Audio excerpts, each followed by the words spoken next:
Hi, everybody. I'm Brittany Lewis, a breaking news reporter here at Forbes. Joining me once again is Mediate contributing editor Sarah Rumpf. Sarah, thanks so much for coming on. Thanks. It's great to be here again. I'm grateful for your time today because Vanity Fair released this extensive profile of White House Chief of Staff Susie Wiles. She sat with the reporter apparently for 11 interviews over the course of a year, and she gave her unvarnished take on a slew of different people and policies, not limited to Vice President J.D. Vance, the gutting of USAID, Trump's tariffs, the Epstein files, other colleagues. And there's a lot to discuss, but to start off the conversation, what are some of your takeaways from this profile? Well, it's really one of those interesting moments where the most offensive thing that you can do to President Donald Trump is to say facts. They are furious about her being quoted on the record accurately. And, you know, Jim Garrity actually had a really good column at National Review this morning, pointing out that none of the things that she said were actually shocking. It was unusual they were coming from her, unusual they were coming from a current White House chief of staff, but they weren't in and of themselves the specific words that shocking or even new information. Like the idea that the USAID cuts were controversial, that's not news. Elon Musk has spoken about his ketamine prescription. These not a single word she said was anything that was brand new information. And so I guess that leads me to President Trump's reaction and response because it seems like, according to reports, he's not that moved one way or another about this. He still said apparently that he has full confidence in her. Susie Wiles did say that President Trump does have an alcoholic's personality, and he agreed with her. He told the New York Times, I do have an addictive type personality, and essentially it's a good thing I don't drink. And he said he still has full confidence in her. So what do you make of his reaction? Well, I will say, I've been a critic of the president's on numerous occasions. The fact that he has abstained from alcohol, seeing the damage that it caused within his own family, that is something very commendable, very laudable about him. But her assessment that he did have that type of personality, the exaggerated response to things and the feeling of invincibility, again, that's something he himself admits. That was an accurate take from her. The interesting thing about this, and numerous people have pointed this out, for the most part, Susie Wiles has not really been an active person in the spotlight. She shies away from it. When she makes news, it's because maybe she's in the background and a photographer catches her at a second that her eyebrows raise or something. But she's not. She really hasn't given interviews. So just the fact that she sat down for an 11 on the record interviews with a Vanity Fair reporter, that in and of itself was remarkable. The fact that she is saying such unvarnished critical things about her colleagues is, of course, also very remarkable. But it kind of fits a theme that we've seen with several other former Trump administration officials and Trump campaign advisors, that they get to a point where they see that they're not always going to be there, and they're worried about defending their legacy.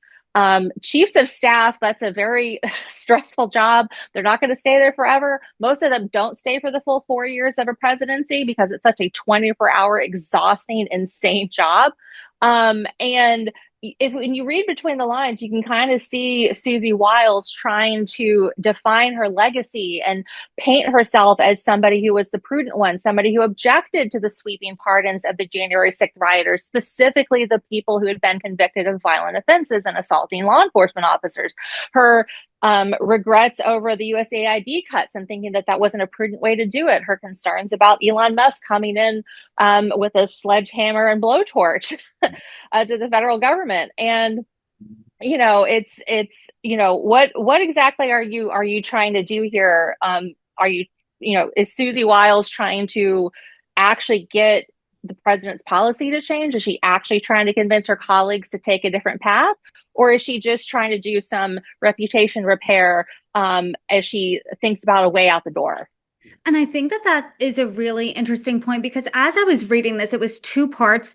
I was thinking myself, What is the point here? Because as you said, she's someone who operates almost in the shadows, right? She is in the background. She's not someone who is, going on all of these media hits, taking that media tour, going on all different cable news channels. That's not her. So when you sit for 11 interviews over the course of the year, I mean, that's just not something you're talking off the cuff. That's not just one comment. I mean, those are a lot of conversations, right? And aside from those disagreements that you said, she also tried to distance herself from other policies, right? Like the tariffs. She said that there was a huge disagreement on whether tariffs were a good idea. She said she was aghast initially when USAID was shuttered. She said about immigration, I will concede that we've got to look harder at our process for deportation. That's when Kilmar Abrego Garcia was mistakenly deported. So what do you think the point of all of this is then? Anthony Scaramucci said the Trump era is ending when top advisors feel emboldened to speak so candidly, something's up. Other people have said that this almost reads like an exit strategy. Is that something you agree with? So Susie Wiles has been a very smart, savvy, strategic, prudent type of political operative.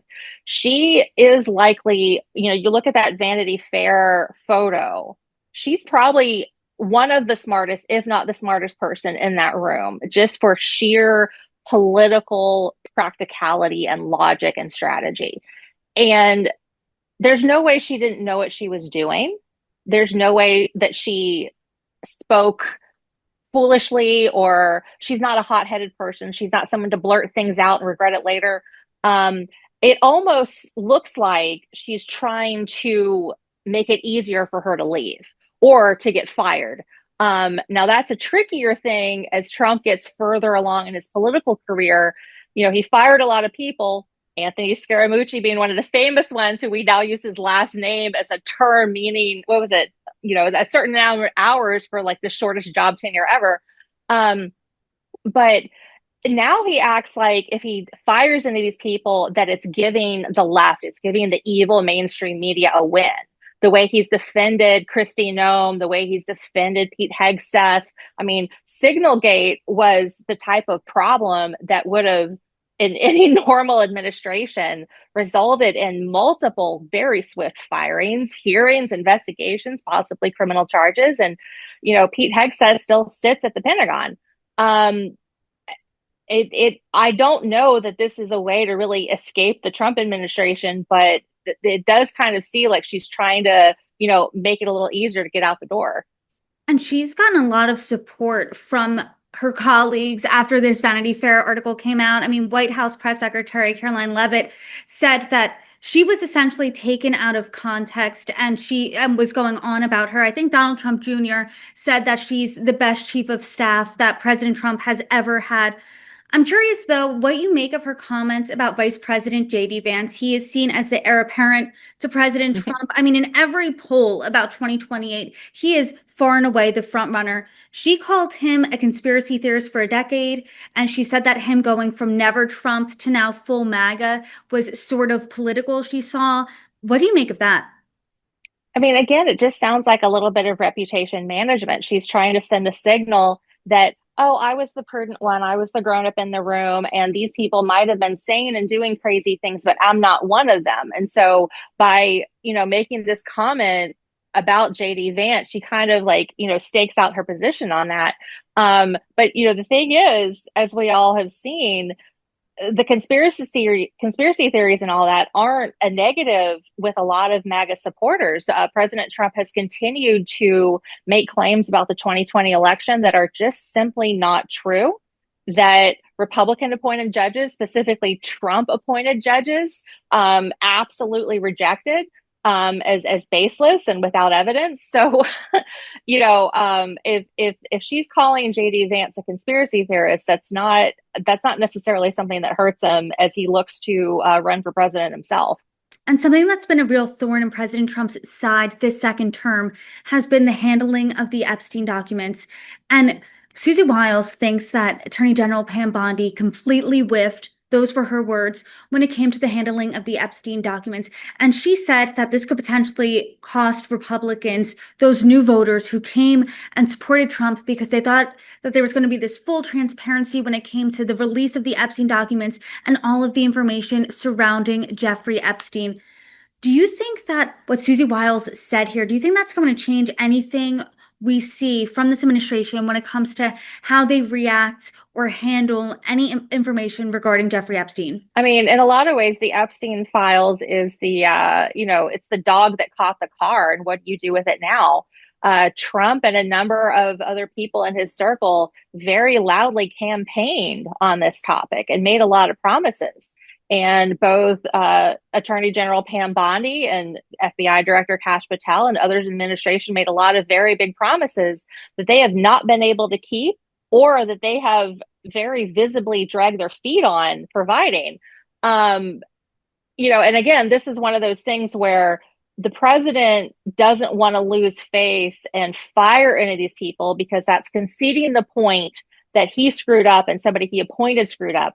But if these people leave on their own, like we're getting, news reports just this week that Dan Bongino is cleaning out his office, the FBI deputy director. He's another one that made a lot of claims about the Epstein files, pushed a lot of conspiracy theories, and said a lot of stuff on his podcast. And then once he got in, suddenly was not able to, find all the, smoking guns that he was sure were there. He's leaving on his own. So that's not Trump conceding anything. If, Susie Wiles saying these things in such a very public way is possibly a hint to Attorney General Pam Bondi that she may want to consider making her own exit and finding an excuse to leave as well, and save Trump the trouble of having to fire her and admit that he messed up. So that to me sounded like a signal to Bondi more than anything. And so essentially what you're saying is I know that the fallout from Anthony Scaramucci, he survived one Scaramucci, which I believe was 11 and a half days. Yeah, And I think that was it. I was trying to remember. I was like, it was 10 days or 11 days. Yeah. yeah, less than 2 weeks. And because he thought he was off the record, he was not. And he just laced into some of his colleagues. You don't think that this was a moment where she thought she was off the record, right? No, there's not been that claim of that. And again, to go back to what you said earlier about this claim that she was taken out of context, you go back and look at those quotes. I would encourage people to read the article and read the quotes and ask yourself, what context could change the meaning of this sentence? Now, it's highly likely that over the course of these 11 interviews, there's stuff that didn't make it to the article. 99% of the time when you interview somebody, you don't include every word they say just because of space. You're not going to write a 50,000 word article every single time. So there probably were things that were left out. There probably were flattering things that she spoke about the president and her colleagues. There probably were things she bragged about that were positive, but were just the sort of like generic things that they've already talked about that are old news at this point. It's not news for a member of the administration to say that the president is wonderful. That's not news. That's not interesting. It is interesting when the White House chief of staff says that the vice president is a conspiracy theorist. It is news when the chief of staff says that she specifically advised them against pardoning the most violent of the January 6th rioters. That is new. That is novel. That is unexpected. That's interesting. So this idea that there's something taken out of context or something defamatory, I've seen, Mike Lee and some other people posting stuff like that. It's laughable. Quoting you accurately is not defamation. Not printing every single word that you spoke to a reporter is not defamation, is not taking you out of context. But again, judge for yourself. I would encourage your audience to go read the article and ask yourself, is there any context? Is there any new information that would change the meaning of these quotes? And not just from Susie Wiles, but the ones from the rest of the people that were interviewed as well, who said a lot of interesting things on the record as well. I mean, yeah, it was just every sentence had a new interesting tidbit. And I think especially for Susie Wiles, I mean, this isn't her first rodeo, right? No. You would know saying these things, that would be the story, right? So I am curious. This is what she did say though, and part of my language, I'm quoting her, this isn't me. I'm not an enabler. I'm also not a bitch. I try to be thoughtful about what I even engage in. I guess time will tell whether I've been effective. How would you characterize her then as President Trump's chief of staff for the past 11 months? I mean, again, that's reputation management. She's saying that she's not an enabler, meaning she's not the one who is pushing for or facilitating these crazy posts, like the comment he posted about the murder of Rob Reiner and his wife Michelle. A lot of people, including conservatives, found a lot of that distasteful, and just very offensive. She's not enabling that. She's not enabling the tariffs and some of these extreme actions by ICE agents. She's not enabling that. It's not her fault. Don't blame her for that. She's tried to do her best. She's tried to advise everybody. She's meant well. She's meant well. I mean, that's what it sounds to me like. She's trying to write her biography as I tried, I meant well. It's not my fault. I kept them from being worse. But you know, there's a point where there's a lot of chaos and there's a lot of noise and there's a lot of paint being splattered around. And I'm not sure how you can really say that when you're White House chief of staff that none of the mess is anything you should have any fault for. And the reporter of the piece, they posed this question. The question around Wiles's tenure under Trump has been whether she will do anything to restrain him. A better question, does she want to? Based on what Yeah. you read here, what do you think that answer is? At this point, when she signed on, there's a lot of plausible deniability you can give people who worked with Trump in 2015 and as 2016 rolled on before he got elected. There's not a lot that you can at this point.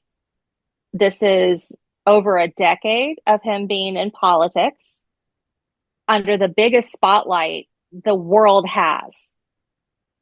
When Trump shocks, it's not because we didn't think he could do that. It's because we didn't think he would do that to that degree. The post about Rob Reiner, he said offensive, outlandish things about dead people and victims of violence before. He said things like that about political opponents.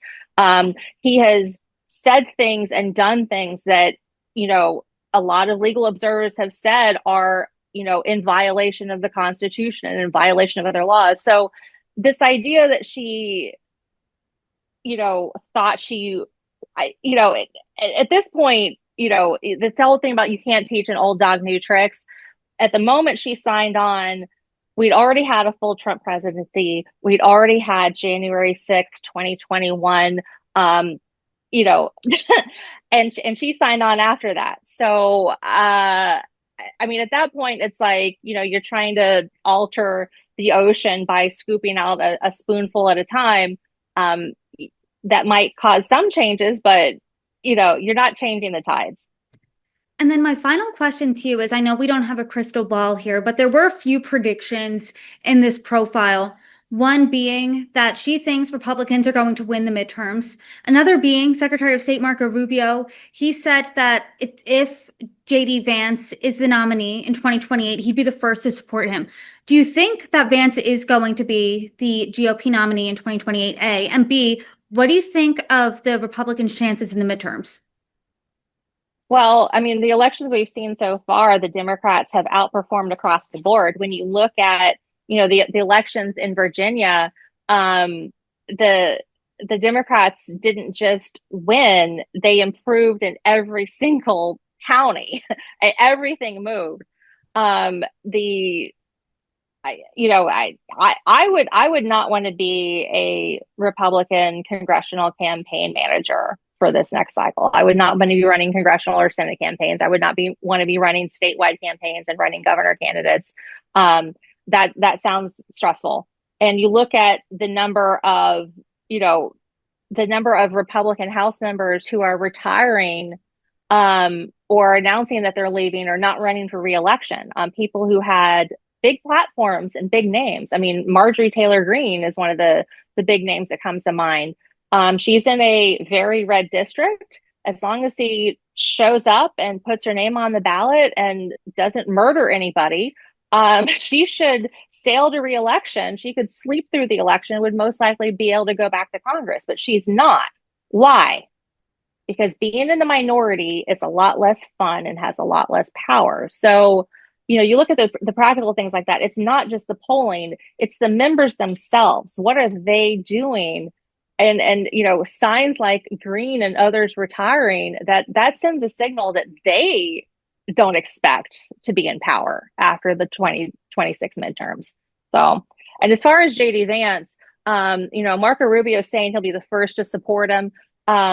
A lot of politicians say a lot of things, and then they decide that their ambition has them running for office. I mean, look, we're still dealing with the fallout from my governor here in Florida, Ron DeSantis, deciding to run for president against Donald Trump, and the ongoing fractures and schisms on the right that caused. And I don't buy anybody's promise that they're going to run or not run or support somebody or not support somebody until that election cycle actually gets going and we see who starts having people whisper in their ear and put a pack together and throw their hat in the ring. So I would be surprised if everybody just clears the path for JD Vance. He might be vice president and he's very well known and he has the name recognition now by virtue of being vice president, but he's still very young. And there's a lot of people with a lot of ambition who are still eyeing the Oval Office as a place they'd like to be themselves. So I don't think I don't think the path will be cleared for him. And there's still a lot of time between now and 2028. Right. But Sarah, I always appreciate our conversations. Thank you so much for joining me. And until next time. All right. Thanks so much.